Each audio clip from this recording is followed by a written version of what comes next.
नयन से नयन का नमन हो रहा है, लो उषा का आगमन हो रहा है। परत दर परत चांदनी कट रही है, परत दर परत चांदनी कट रही है। तभी तो निशा का गमन हो रहा है, तभी तो निशा का गमन हो रहा है। प्यारे बच्चों, मैं डॉक्टर चारुशीला सिंह हिंदी की कक्षा में आप सभी का स्वागत करती हूँ। बच्चों, अभी आपने कुछ पंक्तियाँ सुनी, निसंदेह आपको अच्छी लगी होंगी ये पंक्तियाँ। इसमें जो रसमयता थी, जो अलंकारिकता थी, जो आपके मन को ये पंक्तियाँ अच्छी लगी, कुछ वहाँ तक गई, कुछ सरसता, कुछ प्रवाह आपने महसूस किया कि क्यों करते हैं, क्यों कुछ पंक्तियाँ हमें बहुत आह्लादित कर जाती हैं, क्यों कभी कभी कुछ भाव ऐसे होते हैं कि हमारा हृदय द्रवित होने लगता है, क्यों कभी कुछ पंक्तियों को पढ़ के हम ठहाका लगाने से खुद को रोक नहीं पाते हैं, और क्यों अचानक हम हंसते हंसते कुछ पंक्तियाँ पढ़ते पढ़ते बहुत गंभीर हो जाते हैं। क्यों होता है ऐसा?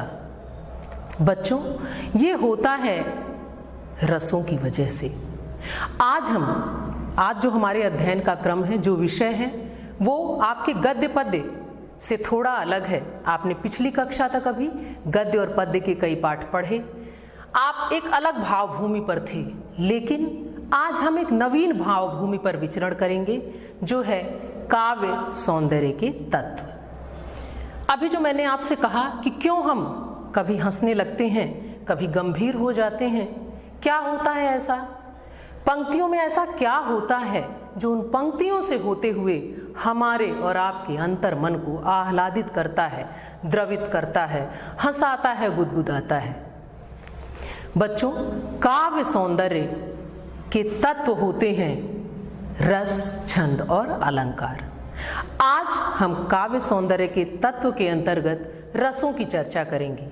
आज हम जानेंगे कि रस किसे कहते हैं, रस के अंग कौन कौन से हैं, क्या है विशेष, और आपके पाठ्यक्रम में जो निर्धारित रस आपको पढ़ने हैं वो हम पढ़ेंगे। आइए मुख्य विषय की ओर चलते हैं और जानते हैं क्या है रस। बच्चों, सामान्य जीवन में सबसे पहले आइए इससे जुड़ने से पूर्व एक संक्षिप्त चर्चा। मैंने एक शब्द कहा रस, तुरंत आपके मन में कौन कौन से भाव आए? आपने कल्पना की आम का रस, कुछ मीठे, कुछ खट्टे, कुछ तिक्त, बहुत सारे रस, यानी जो हम पीते हैं, जो हम चखते हैं, कुछ ऐसी अनुभूतियां हमारे मन में तुरंत जगी। और ये अनुभूतियां हैं, ये जो जगी हैं कि हम ये पीते हैं, ये खा रहे हैं, इसका कैसा स्वाद है, ये स्वाद भी, जब रस की बात करें तो उसके प्रकार में जाएंगे तो आप ये स्वादों को भी बहुत तरह सा पाएंगे। कभी खट्टा है, कभी तिक्त है, कभी बहुत मीठा है, कभी मिश्रित है, बहुत सारे इस तरह के स्वाद आप ये महसूस करने लगे रस कहते ही। तो बच्चों, जो हमने और आपने महसूस किया आम जीवन में रस को और उसके तरह तरह के रूपों को, आइए अब उसी रस को हम काव्य के क्षेत्र में महसूस करें कि जो काव्य में रस है वो कैसा रस होता है। आइए जानें। रस, उसको पीने से हमें एक आत्म संतुष्टि मिलती है, तो उसी प्रकार जिस तरह आम जीवन में रस के पान से हमें एक संतुष्टि मिलती है, खुशी मिलती है, एक प्रसन्नता मिलती है, वैसे ही साहित्य में काव्य को पढ़ते हुए, उसको सुनते हुए, उसकी चर्चा में डूबते हुए हम जिस आनंद का अनुभव करते हैं, काव्य के क्षेत्र में वही रस कहलाता है। आइए किताबों के पन्नों की ओर चलते हैं और विस्तृत अध्ययन को गति देते हैं। बच्चों ध्यान दें, रस का क्या अभिप्राय है, क्या अर्थ है? आनंद, प्रसन्नता, खुशी। और मैंने अभी आपसे कहा कि रस को हम कैसे कैसे महसूस करते हैं। आइए अब इन पंक्तियों के द्वारा एक व्यवस्थित क्रम में इस रस को जानते हैं। रस शब्द की व्युत्पत्ति रसस्यते असौ इति रसः के रूप में हुई है, अर्थात जो चखा जाए या जिसका आस्वादन किया जाए अथवा जिससे आनंद की प्राप्ति हो, वही रस कहलाता है। बच्चों, बहुत आसान है, बस थोड़ा सा ध्यान से आप सुने, बहुत ही आसान है। और आप अभी अनुभव करेंगे, आप अभी महसूस करने लगेंगे कि काव्य पढ़ते हुए आपने जो तरह तरह के भावभूमि आपके हृदय के भाव जो बार बार बदलते रहे वो क्यों बदले? आपने जो आनंद से कुछ पंक्तियां पढ़ते पढ़ते आप बिल्कुल एकदम उसमें घुल जाते हैं, तो क्यों घुलते हैं? वो इन रसों के कारण होता है। आइए आगे चलते हैं और स्पष्ट करते हैं। काव्य रचना को सुनकर या पढ़कर हृदय में जो आनंद की अनुभूति होती है उसे रस कहते हैं। रस प्रत्येक काव्य रचना का आवश्यक घटक है, इसलिए जहां काव्य वहां रस। बच्चों, रसों का बहुत अधिक महत्व है, क्योंकि जो भाव भूमि हमारे और आपके हृदय में, जिस पर हम और आप बहने लगते हैं, जो हम हृदय से जुड़ाव होता है, जो समता स्थापित हो जाती है काव्य की पंक्तियों से, वो कहाँ से आती है? वो इस रसमयता की वजह से आती है। एक संक्षिप्त चर्चा, मान लीजिए आप घर से चल रहे हैं, आप विद्यालय आने के लिए घर से निकले हैं, आप बहुत आनंद में हैं, बहुत उल्लास में हैं, बहुत हंसते मुस्कुराते हुए आ रहे हैं। सड़क पर आते ही आपने एक दुर्घटना देखा, तुरंत आपका मन द्रवित होने लगता है, आपकी जो भावभूमि अब तक बनी थी वो तुरंत बदल जाती है, जो सामने आपको दिख रहा है। वैसा ही साहित्य में, काव्य में जब आप कविता को पढ़ते हैं तो जिस भावभूमि पर वो रची गई होती, उसका सृजन हुआ रहता है, वैसा ही आप महसूस करने लगते हैं। इसीलिए जो रस है उसको काव्य की आत्मा, उसको बहुत ऊंचाई पर पहुंचा दिया गया। क्योंकि बच्चों सोचिए, अगर उसमें कोई रस ना हो तो हम और आप डूबते कैसे हैं? फिर हम और आप क्या चखेंगे, किसका आस्वादन करेंगे? जो कहा गया, फिर वो आनंद कैसे हम और आप महसूस करेंगे जो आत्मानंद होता है, जो ब्रह्मानंद सहोदर कहा गया है साहित्य को। तो आप देखें, आचार्य विश्वनाथ के अनुसार रस जो है वो काव्य के प्राण यानी आत्मा। अब आप सोचिए बच्चों, आत्मा का क्या महत्व होता है? आप जानते हैं ना कि अगर आत्मा ना हो तो ये शरीर कैसा, फिर इसमें कुछ शेष ही नहीं रह जाएगा, बिल्कुल मिट्टी हो जाएगा। तो अगर रस न हो तो जो काव्य है वो निष्प्राण हो जाएगा। रसों के महत्व को आप देखें कि रस का कितना अधिक महत्व है, और यही रस होते हैं जो हमें डूब के बिल्कुल बांध लेते हैं। आप जाते हैं, आप कोई भी देख रहे हैं, चाहे कोई नाटिका देख रहे हैं, कोई कविता पाठ, कोई और प्रसंग, कोई प्रहसन, आप ये महसूस करते हैं कि जिस भाव भूमि पर वो चल रहा होता है, जब आपका पूरा उससे साम्य स्थापित हो जाता है, उसमें आप पूरी तरह उतर जाते हैं, डूब जाते हैं, तो आपका अंतर्मन बिल्कुल सामने जो घटित हो रहा होता है वैसा ही होता है। कभी कभी हम कोई फिल्म देखते हुए अचानक हमारे आंखों से आंसू निकलने लगते हैं, कभी हम आह्लाद में बिल्कुल डूब जाते हैं, हंसने मुस्कुराने लगते हैं, अगल बगल के लोग देखते हैं कि ये क्या हो रहा है।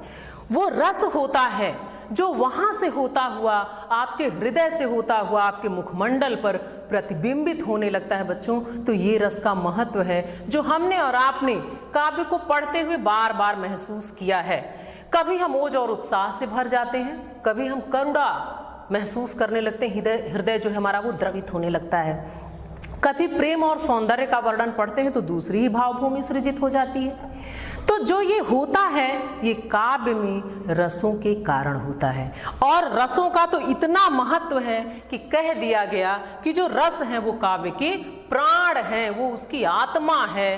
तो अब आप जान ही रहे हैं कि प्राण या आत्मा जो है उसका क्या महत्व होता है। तो रसों के महत्व को हम और आप इनकार नहीं कर सकते, और इसीलिए इन्हें साहित्य सौंदर्य के तत्व कहा गया है। और आगे आए, रस को भरत मुनि द्वारा निम्नवत परिभाषित किया गया। एक परिभाषा रस की हम देखें कि भरत मुनि ने क्या कहा, विभावानुभाव संचारी संयोगाद रस निष्पत्ति।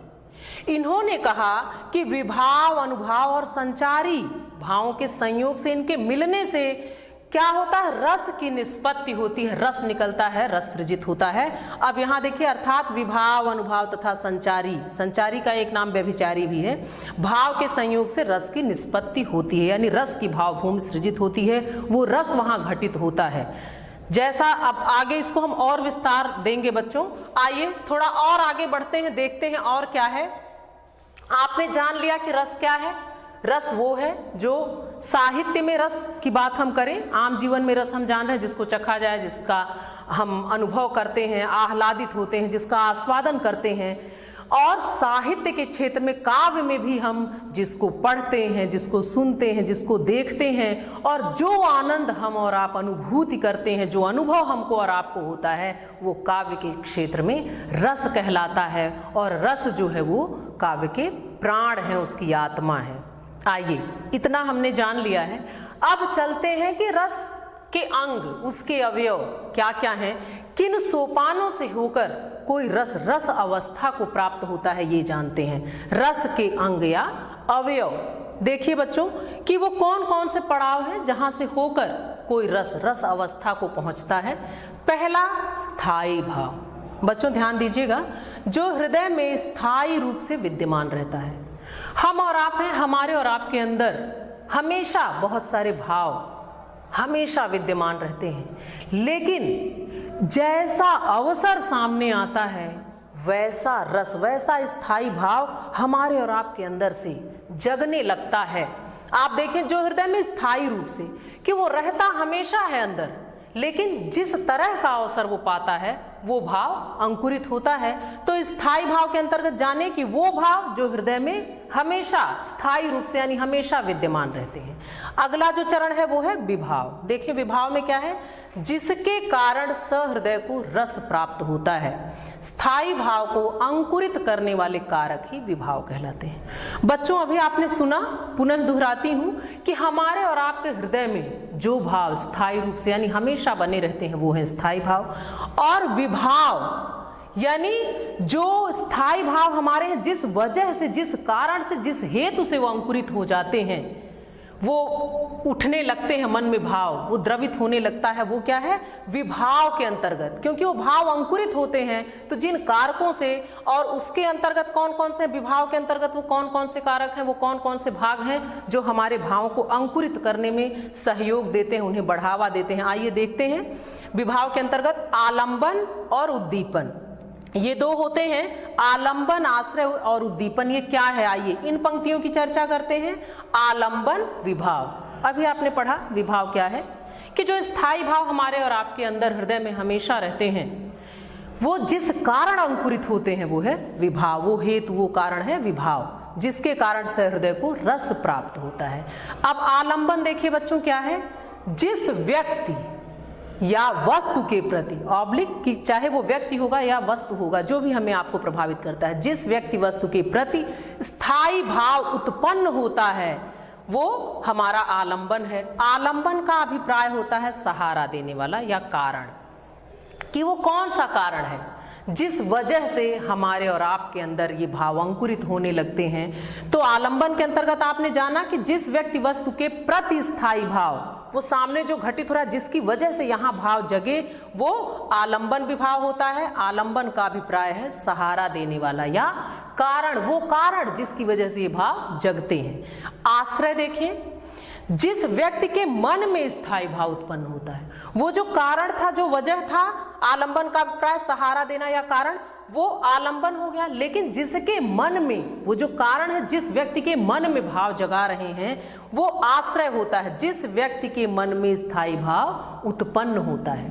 उस कारण को देखकर, उस आलंबन को देखकर जिसके मन में भाव जगने लगते हैं, वो है आश्रय। उद्दीपन विभाव देखिए बच्चों क्या है, उद्दीप्त का अर्थ होता है बढ़ावा देना किसी चीज को। शाब्दिक अर्थ उद्दीप्त करना मतलब बढ़ावा देना। उद्दीपन विभाव जो आलंबन द्वारा उत्पन्न भावों को उद्दीप्त करे, बढ़ा दे, वो क्या है, वो है उद्दीपन विभाव। अब उद्दीपन विभाव को कैसे समझें, एक उदाहरण लेते हैं, समझते हैं। मान लीजिए आप कहीं जा रहे हैं और आसपास कोई जंगल पड़ गया है, जंगल का है वो रास्ता, आप उधर से निकल रहे हैं, तो पहले ही आप थोड़े से डर गए हैं कि ये जो रास्ता है वो जंगल का है।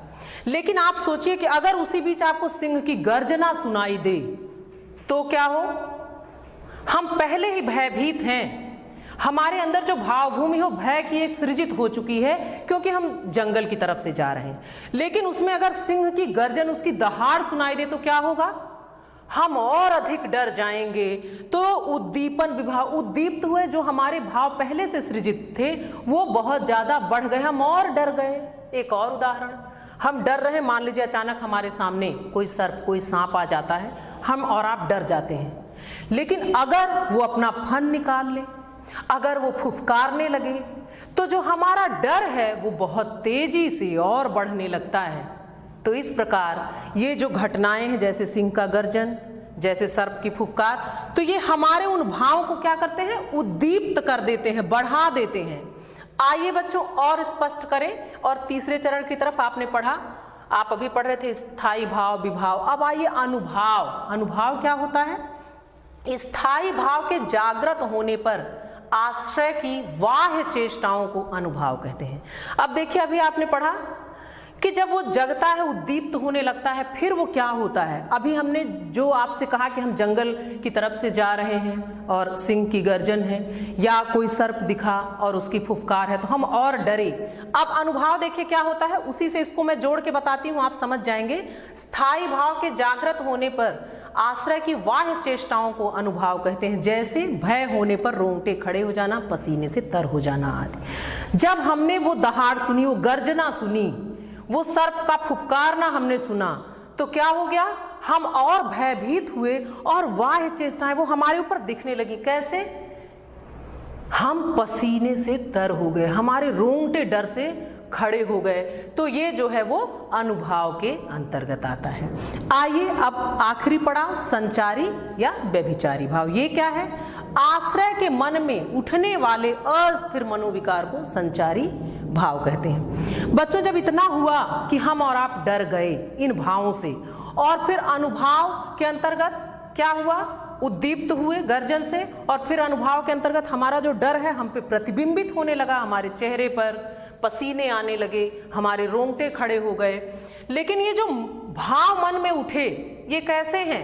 आश्रय के मन में उठने वाले अस्थिर मनोविकारों को संचारी। ये अस्थिर हैं, ये रुकते नहीं हैं, ये ठहरते नहीं हैं। पल पल हम कभी सोचेंगे कि अरे सिंह आ जाए, हमें पकड़ ले, हमें फाड़ दे, हमें खा ले, या हो सकता है और बहुत तरह तरह के भाव, हम ना बच पाएं।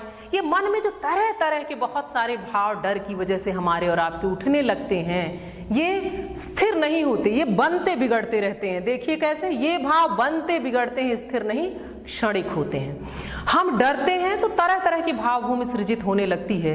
पल भर में कुछ और सोचते हैं, पल भर में कुछ और सोचते हैं। तो जो ये हम सोचते हैं, ये क्या है? संचारी भाव हैं। ये पानी के बुलबुले की तरह होते हैं। बुलबुला आपने देखा होगा, एक दिखा, दो, तीन, चार, और वो तुरंत फूटता है, तुरंत बनता है, तुरंत उसका अस्तित्व तो नहीं रहता, मतलब वो क्षण क्षण गायब होता रहता है। ऐसे ही ये संचारी या व्यभिचारी जो भाव हैं हमारे आपके, ऐसे ही होते हैं, जबकि स्थायी भाव अंत तक बने रहते हैं। क्योंकि आपने पहले ही पढ़ा कि जो स्थायी भाव है वो हमेशा रहता है, बस वो जैसा अवसर पाता है वैसा भाव हमारा बढ़ने लगता है। ये जो संचारी भाव है, इनकी जो संख्या है वो है 33। आइए और आगे चलते हैं, रस और स्थायी भाव। ध्यान दें बच्चों, स्थायी भाव की संख्या 9 मानी गई, जो मुख्य हैं वो 9 माने गए, किंतु बाद में आचार्यों ने 2 और भावों, वो 2 कौन से हैं, वात्सल्य और भक्ति, को भी जोड़ लिया, इन्हें भी स्थायी भाव मान लिया। इस प्रकार स्थायी भावों की संख्या जो है कुल 11 हो गई है, जो इस प्रकार है। आइए देखते हैं कौन कौन से हैं। ये देखिए क्रम, स्थायी भाव, रस और उनके अर्थ कि क्या है। पहला देखिए रति, प्रेम। तो आपने देखे, पहले देखे रस, देखे कि रस है श्रृंगार रस, उसका स्थायी भाव रति ऑब्लिक प्रेम। और यहाँ देखें अर्थ, क्या है ये रति, ये क्या है प्रेम, इसकी विस्तृत चर्चा हम करेंगे क्योंकि ये आपके पाठ्यक्रम में है। यहाँ स्त्री पुरुष के प्रेम को दर्शाया जाता है, प्रेमी प्रेमिका के, नायक नायिका के प्रेम को। करुण रस, इसका स्थायी भाव शोक, इसमें प्रिय के बिछड़ने और हानि की बात सोचकर हम पीड़ित होते हैं। शांत, इसका स्थायी भाव निर्वेद, संसार के प्रति उदासीन जो भाव होते हैं वो शांत रस के अंतर्गत आते हैं। फिर आइए देखिए रौद्र रस, जिसका स्थायी भाव है क्रोध, किसी कार्य की असफलता के कारण मन में ऐसे भाव उत्पन्न होते हैं, हम क्रोधित होने लगते हैं या हमारे मन का कुछ घटित नहीं होता है तब। वीर रस, इसका जो स्थायी भाव है वो है उत्साह, दया, दान, वीरता आदि के संबंध में प्रसन्नता का भाव। और आगे चलते हैं बच्चों, क्योंकि अभी आपने पढ़ा कि मुख्य 9 हैं लेकिन पूरे पूरे जो रस हैं वो हैं 11। तो आगे आइए फिर हास्य रस, स्थायी भाव हास, इसमें अंगों या वाणी के विकार से जो उत्पन्न होती है हंसी और अशोभनीय कुछ बातें दिखते हैं जो स्वाभाविक नहीं होता, तो हमें और आपको हंसी आ जाती है। फिर भयानक रस, जिसका स्थायी भाव भय, ये क्यों होता है? भयानक जीव या वस्तु को देखकर मन में उत्पन्न होता है। विभत्स रस, जुगुप्सा, घृणा, ग्लानि, घिनौने पदार्थ से मन में ग्लानि उत्पन्न होना, ये विभत्स रस कहलाता है। अब देखिए अद्भुत, जिसका स्थायी भाव विस्मय, आश्चर्य, इसमें आकर्षक वस्तु देखकर मन में उत्पन्न आश्चर्य कि अरे वाह ये क्या, ऐसे भाव जब आते हैं तो वहां अद्भुत। वात्सल्य, बच्चों आपने अभी पढ़ा था कि 9 मुख्य हैं, 2 और जोड़े गए, उसमें एक वात्सल्य जिसमें माता पिता का संतान के प्रति जो प्रेम भाव है, इस वात्सल्य का वत्सलता और स्नेह, वैसे तो इनके रति ही स्थायी भाव हैं, जो बाद में जोड़े गए इनके भी स्थायी भाव जो है वो रति ही माने गए हैं। और भक्ति विषयक जो है ईश्वर के प्रति अनुराग भक्ति के अंतर्गत आता है, ये देव विषयक जो अनुराग है, और इनके दोनों के स्थायी भाव वही हैं। ये तो बच्चों एक रसों की चर्चा हो गई विस्तृत रूप से, जो आपने जान लिया कि 11 है। अब आइए आपके पाठ्यक्रम में जो 2 रस हैं उनकी तरफ चलते हैं। पहला है श्रृंगार रस। क्या है सुनिए। अब आपने जान लिया है कि इन चरणों से होकर रस की तरफ हम चलते हैं। विभाव, अनुभाव एवं संचारी भाव के संयोग से हृदय में रति नामक स्थायी भाव अंकुरित होता है, वह श्रृंगार रस कहलाता है। इसे रस राज या रसपति भी कहा गया है। ये है बच्चों श्रृंगार रस की परिभाषा। श्रृंगार रस जो होता है बच्चों, ये 2 प्रकार का होता है, आपके समक्ष है, ध्यान दें। संयोग श्रृंगार रस और वियोग या विप्रलंभ, ये 2 प्रकार के हैं जिनकी आगे हम विस्तृत चर्चा करेंगे। आइए आगे चलते हैं। आपने ये जान लिया कि श्रृंगार रस क्या है, भाव, विभाव, अनुभाव, संचारी के संयोग से। देखिए एक परिभाषा जो यहाँ दी हुई है, लेकिन इसको आप अपने तरफ से भी कर सकते हैं। बस इन चरणों से, इन पड़ावों से होकर इन्हें गुजरना ही होगा। विभाव, अनुभाव एवं संचारी भाव के संयोग से हृदय में रति नामक स्थायी भाव अंकुरित होता है, वह श्रृंगार रस कहलाता है। इसे रसराज या रसपति भी कहते हैं। ये 2 होते हैं। आइए वो 2 हैं, उनके विस्तृत अध्ययन की ओर चलते हैं। पहला जो है वो संयोग श्रृंगार रस, जैसा आपको नाम से स्पष्ट हो रहा, संयोग अर्थात मिलन, नायक नायिका के परस्पर प्रणय मिलन से उत्पन्न रस को संयोग श्रृंगार रस कहते हैं। इसको हम दूसरे शब्दों में कहें, जहां नायक नायिका अथवा प्रेमी प्रेमिका के मिलन दशा का वर्णन होता है, वहां संयोग श्रृंगार होता है। एक उदाहरण से इस बात को हम और स्पष्ट करते हैं। आइए देखिए उदाहरण।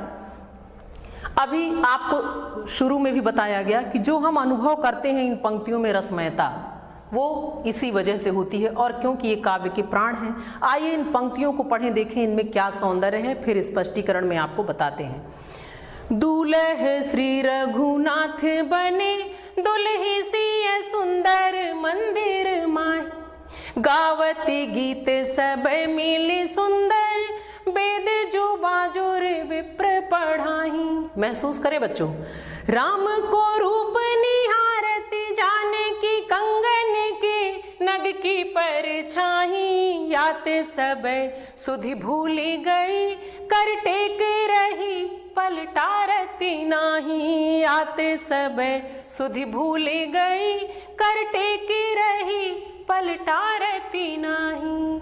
ये संयोग श्रृंगार का एक अद्भुत और बहुत ही सुंदर उदाहरण। आइए देखते हैं, इसमें स्पष्टीकरण के माध्यम से जानते हैं कि यहाँ कैसे संयोग श्रृंगार है।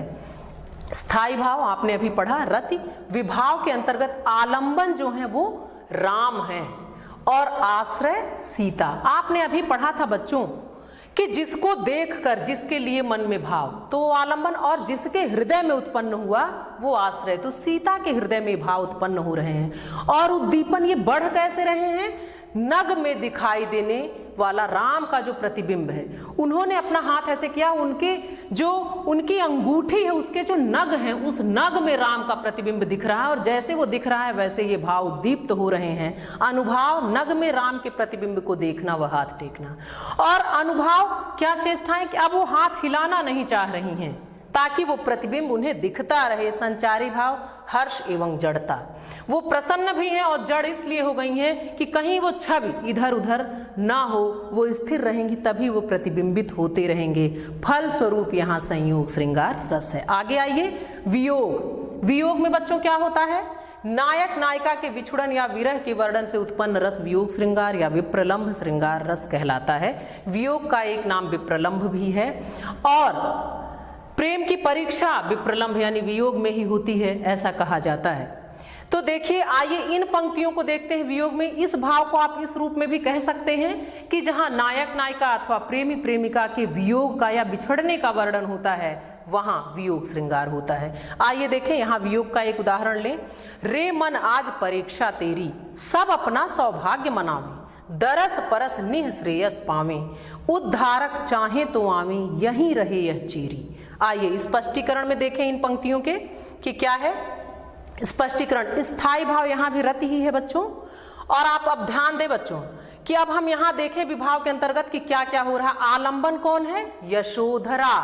और आश्रय जो है वो मन है, अपने मन में ही धुन रही हैं, गुन रही हैं, तरह तरह के भाव जग रहे हैं। उद्दीपन, वे चाहे तो आए, अपने पति को याद कर रही हैं, अपने नायक को, अपने प्रेमी को याद कर रही हैं कि चाहे वो आए।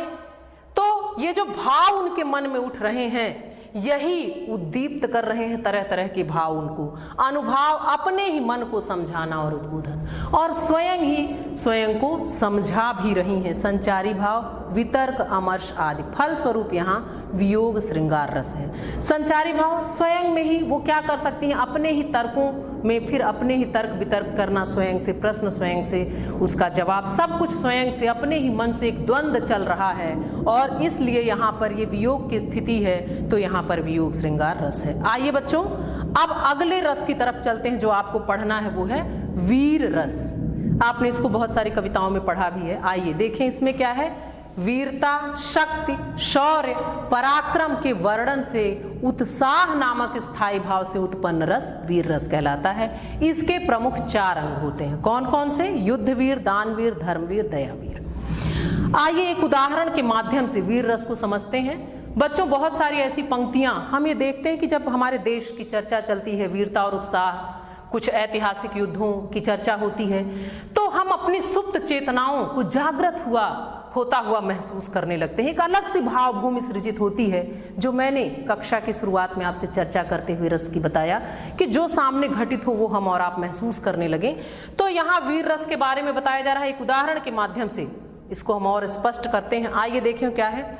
जो साहस कर बढ़ता उसको केवल कटाक्ष से टोक दिया, जो वीर बना नभ बीच फेंक बरछे पर उसको रोक दिया। क्षण उछल गया घोड़े पर, क्षण लड़ा सो गया घोड़े पर, बैरी दल से लड़ते लड़ते क्षण खड़ा हो गया घोड़े पर। आइए इस भाव को स्पष्ट करते हैं कि यहाँ वीर रस है।